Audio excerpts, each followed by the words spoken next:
Hello there, Podawans. Welcome to another episode of HoloNet Live. I'm your host, Steve. Here's what's going on in the galaxy. First up, StarWars.com released a new excerpt from A Test of Courage, a new middle-grade young adult novel coming out on January 5th, 2021 by Justina Ireland. This novel is part of the High Republic novels that are coming out. This will take them back a couple centuries before the Phantom Menace, so 200 years prior. And this book focuses primarily on Jedi, newly Jedi Vernesta Rowe, who's a young Padawan, and she's stuck with audacious tech kid Avan Staros, who's the son of an ambassador, after a galaxy-wide disaster leaves him stranded on a jungle moon.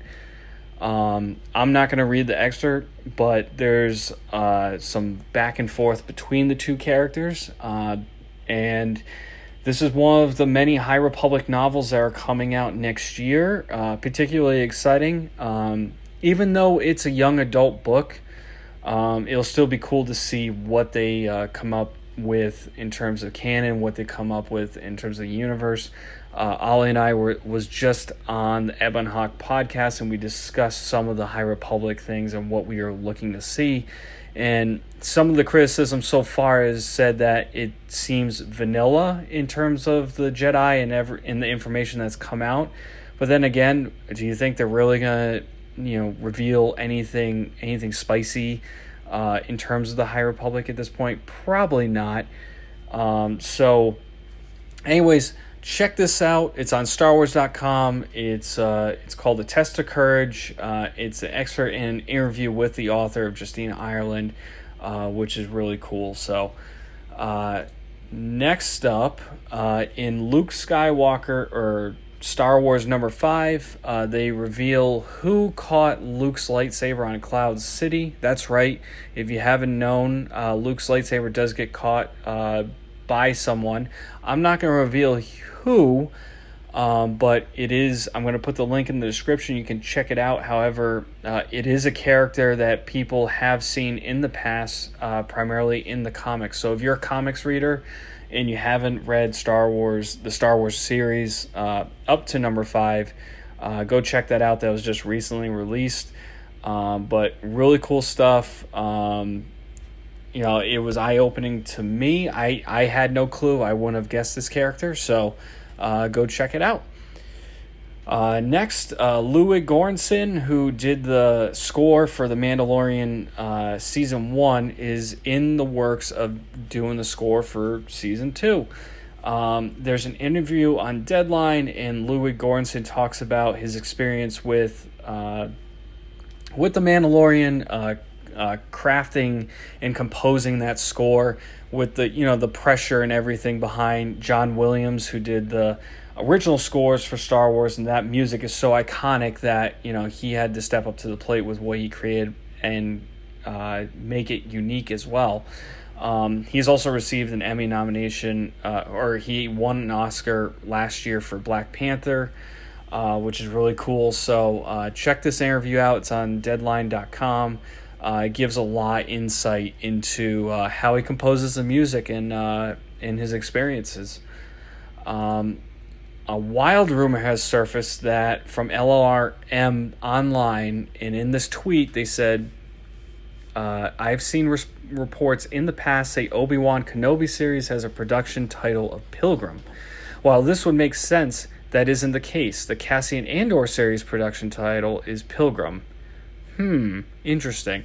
That doesn't, to everyone, that probably doesn't make sense. Pilgrim would likely fall on the shoulders of Obi-Wan Kenobi, especially when it's taking place in terms of canon. So, very interesting if that's true. So just a wild rumor at this point, just because it's not confirmed, but they cover all sorts of films, TV, comics, Star Wars, and more, so it could be credible. I just have a hard time believing that Pilgrim would be represented for Cassian Andor, which is supposed to be a spy thriller, and not necessarily... Pilgrim, in a sense, represents more of like a religious connotation, so very interesting. I'll let you digest what that means, but we'll see going forward. And last but not least, there was an interview with the Project RagTag producer, who claims that the canceled EA game would have been the best Star Wars game ever made. So the interview is with Minimax ex-Visceral Games producer Zach Mumbach. He shed some details about the EA project, which he thought was a well-crafted 12-hour experience, and that EA apparently pushed it down because it was they were trying to get away from the single-player experiences. But then, years later, they released Star Wars Jedi Fallen Order, which is a single-player experience. So very interesting. Go check that out on IGN. There's a whole video on it. I'm not going to dive into too much more details, but that's the basic gist of it, which is interesting, especially given the state of the video games of the Star Wars franchise, especially with EA. There's a lot of criticisms on the Disney aspect of things with the Star Wars franchise, but there's a lot of criticisms. I know Ollie and I have dived into that on the EA side in terms of video games. We haven't really gotten much to speak of besides Fallen Order in video games, and EA has stated this year that they're going to be doubling down on Star Wars video games. So with Star Wars Squadrons coming out, which is highly anticipated, hopefully there's something else on the horizon. There's also been speculation on Fallen Order 2 coming out as a sequel.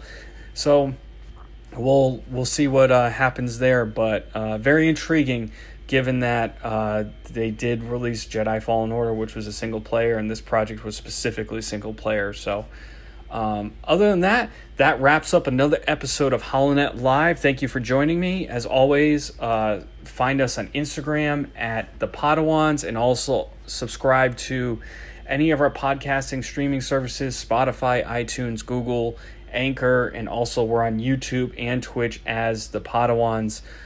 We always stream our podcasts on Twitch, and then we post them later on YouTube, so along with other content-filled videos of Star Wars. So other than that, catch you later, Podawans.